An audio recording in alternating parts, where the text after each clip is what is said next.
T-Man 978 Chill Review. Hello everyone, T-Man 978. Right now I'm going to be reviewing Transformers Studio Series number 8, Blackout. Blackout comes from Transformers, the first movie from Michael Bay. If you've been watching my entire Studio Series playlist, this video is going to be different because I left him in vehicle mode and I don't feel like transforming him back and then starting the video. So I'm going to do both transformations, and that's been my new format change. For the people that don't like to see both transformations, that's why I put this right here.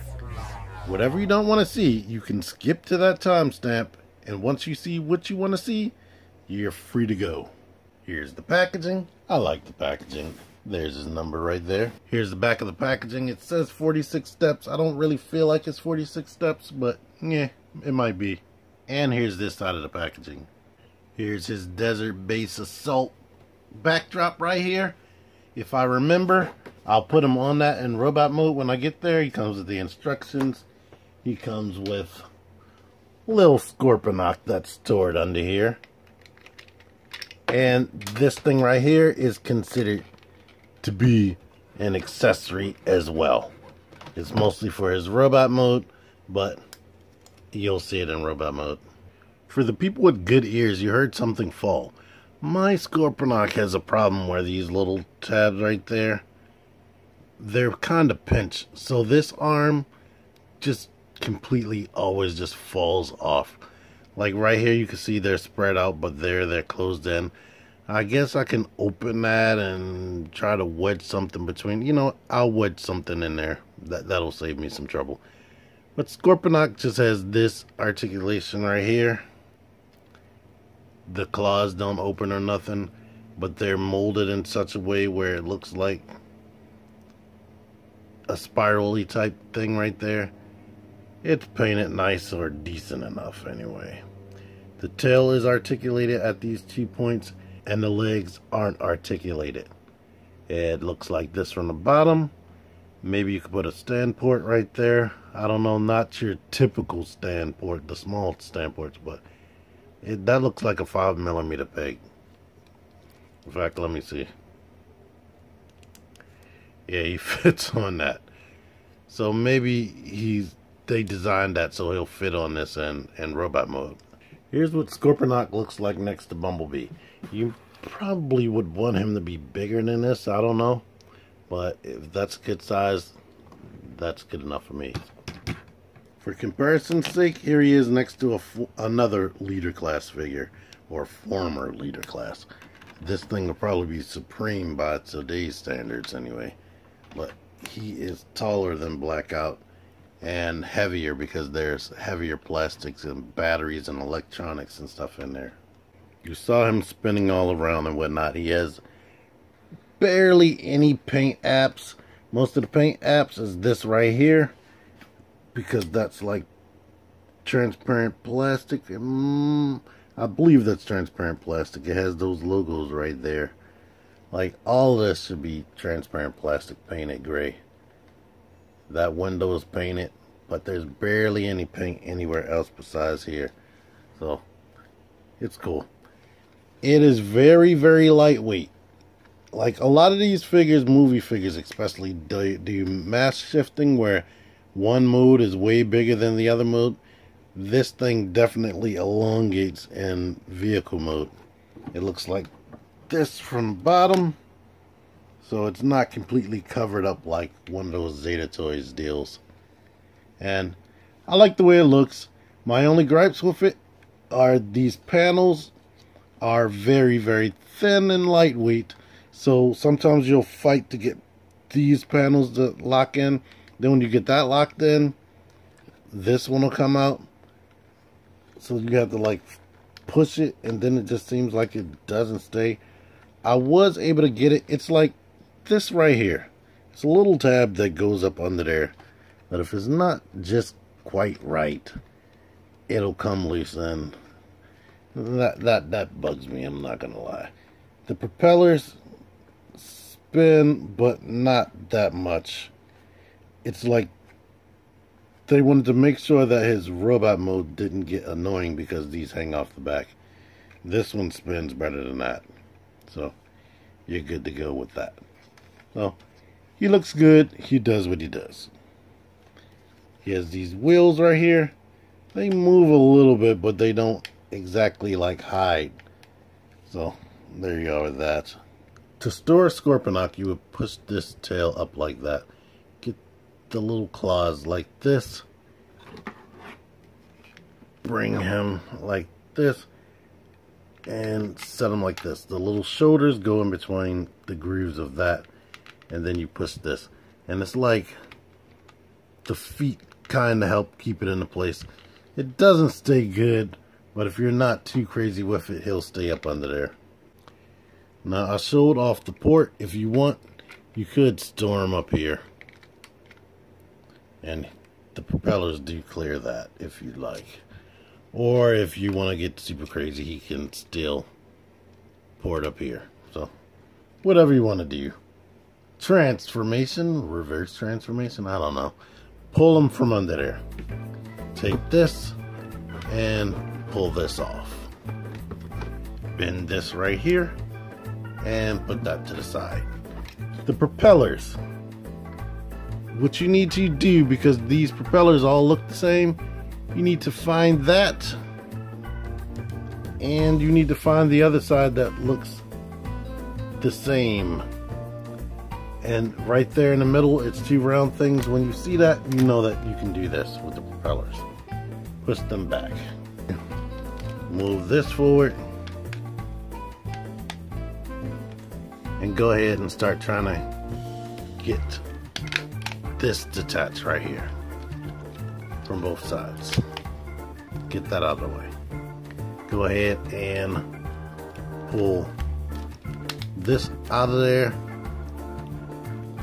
Bring this down. Under here we need to bring the hand out. Bring this arm out from under there. Wrap this around that way. Or actually close this. And then bring this to here. Peg that together. And peg this together. Like I said, thin plastic. I don't like it. It doesn't feel good.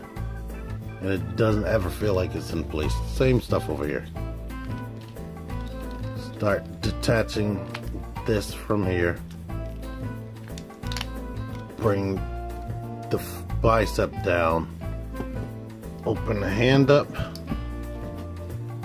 Bend this panel back like that. Wrap this around to meet this.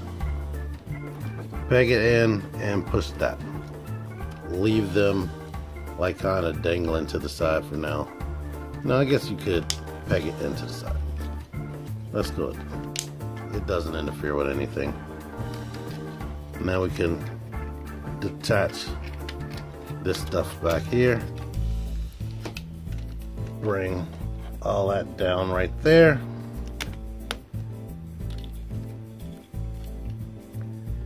In the front right here. Push this. When you push that in, it pushes a panel, and the panel starts getting the head like that. Up here we can start detaching these panels. Open this panel, or these two panels. Kind of like lift it up over here. Now we can bring this back, finish bringing up the head. We can attach, move these legs back, and bring this peg up to meet this. Okay? And now we can lift this whole assembly above his head. Bring these over top of that. This thing is so long, it's crazy. We need to just get that over top of that. And now we can start working back here. This folds up under there. This kind of breaks from here in two sections. Bring this up on his back. That gets into place. And now this tabs into his back. Go ahead and bring the propellers like that. Now down here. Down here, we can detach this right here. Bring that way. Take this panel, pull it out, rotate it this way. Lift the wheel up there and shove this down there. Same stuff. Rotate the wheel up that way. Take this, detach it, bring it that way. Go ahead and pull this out, rotate it around, and shut it. Now we turn this whole leg that way, turn this that way, bring this up here like that, bring that up here like that, and pretty much he's a robot, but he has those chicken legs or bug legs. You want to bend it like this and just basically straighten up everything, put the arms in the correct orientation.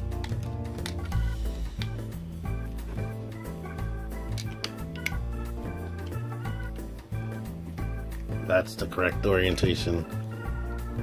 Put this in the correct orientation, and he is a friggin' robot.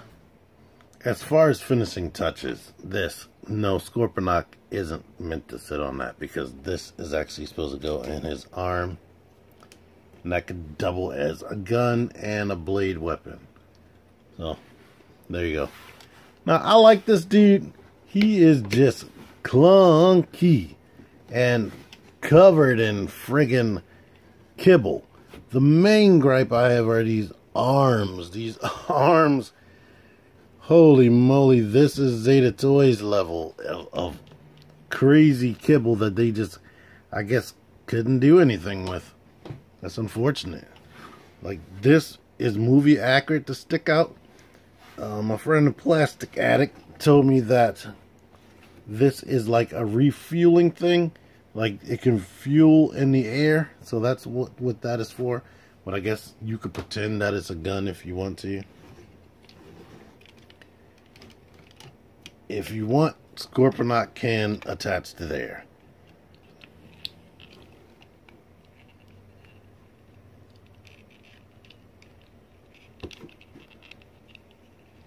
Just bring the tail down, and he's there. I can't really get the propellers in front of him, so he's just on his back. So let's remove him and his claw. If we want to get some sense of scale, here he is next to Optimus Prime. He's taller than Optimus. They're almost face to face, if you could daggone see his face. But of course, if you elongate the legs, let's get his legs to the highest possible level. Which, when he was running around, well, when that robot that looked exactly like him was running around in the forest, he was really tall because his legs were constantly extended. And Optimus had to like climb on top of it and rip his face off. But as you can see, now he's significantly taller. But like I said, I'm not going to kill myself with comparisons, because when I do my Wave 1 recap, I'm going to show everybody together in robot mode at their fully extended height and their regular height that they're supposed to be, and in vehicle mode and whatnot. But here is a look at his face. He kind of looks like the Fallen, which kind of looks like a Decepticon symbol, which kind of looks like Soundwave. So I think I read that he was gonna be Soundwave at first, but then they changed their mind. Which I'm kind of happy about. So he has one of those bug-like vagina faces. The head can only turn about that much for it bumps. Can't really look down. Can look up. The arms can do this. They can go out to the side, come down, can go back a ton, come forward a lot. Here's the bicep rotation and 90 degrees of bend in the elbow. The hands, that's my biggest gripe with this figure, the hands. They can open up, which is cool and a nice touch, but I would have rather had a wrist rotation, so it's like stuck in that position. I don't know what it is about movie bots and them having hands that go the wrong way. It has no waist due to transformation, the way everything clicks together.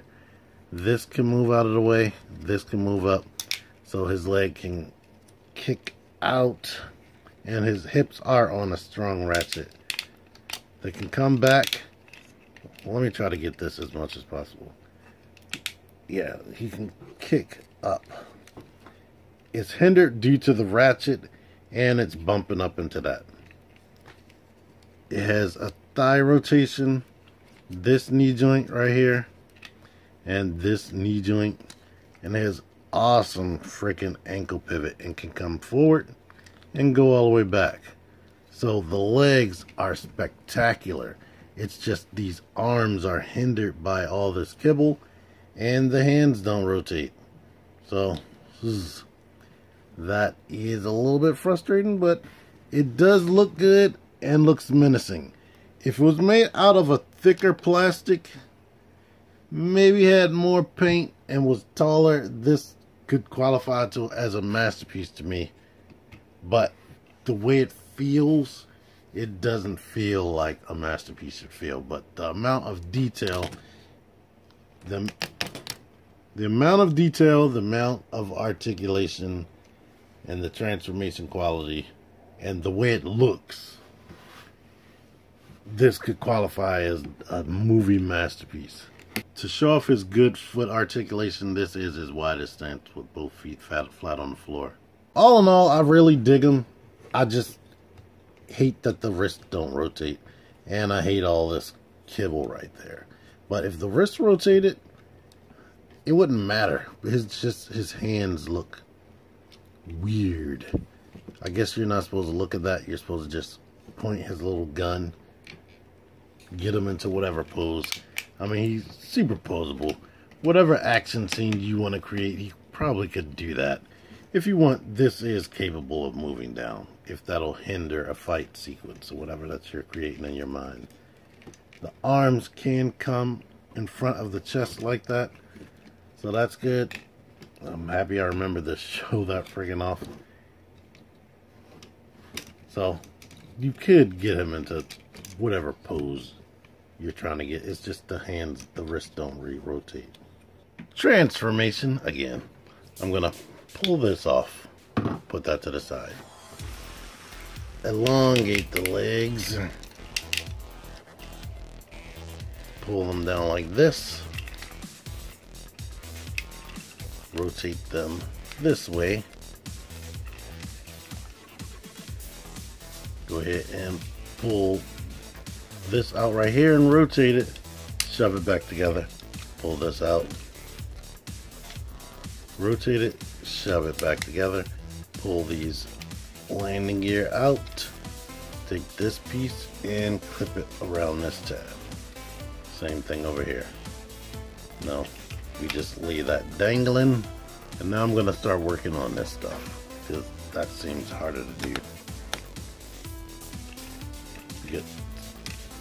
Separate that so we can stretch this back out again until it's like flush with each other, and pull this part from under here. Now go ahead and start moving this stuff back, clearing that right there. And while that's down, we can detach the waist and bring that forward and start bringing the legs that way. But make sure that none of this is attached anymore. Shove the head in here with your finger. Or, no. Start pulling this out of the way. Now we can shove the head in there, which will force this out. Shut that. And shut this windshield right there. Up here, you can start putting this back into this orientation right here. Now these are thin pieces of plastic. It might fight you a little bit. Start closing these panels, and the support right there that tabs around a little peg inside. Shut that on the peg on both sides. Now you're good to go. Start bringing this up. There's a little hole right there and a little peg on this little bar up here that will keep things in a place right there. And now we need to make the legs meet up. These little pegs and whatnot need to meet up with the back of this on both sides.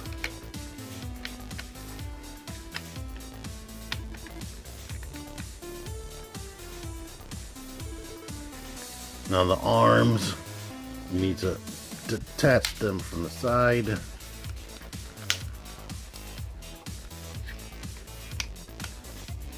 This stuff unpegged itself.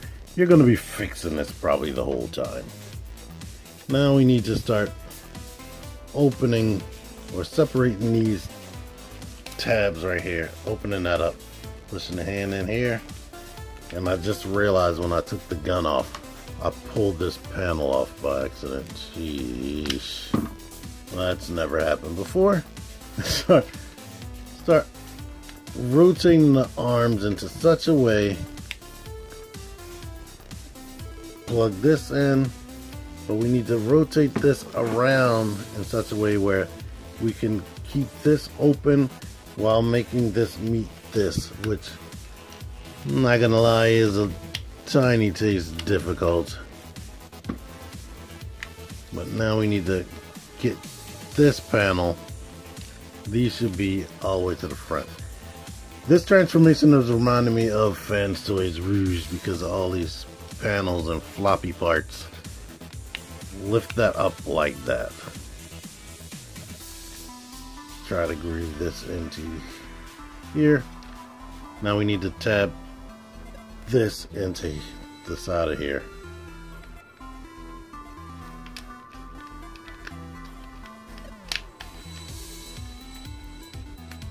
Tab everything and you should be good to go. Well, let's try to make this side a little bit more smoother.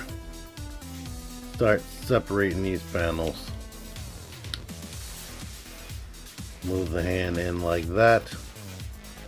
Start rotating this around into such a way where we can get this connected. Open this panel up while swinging this up at the same time, which may be difficult getting that into place and shoving this under there and pegging all that.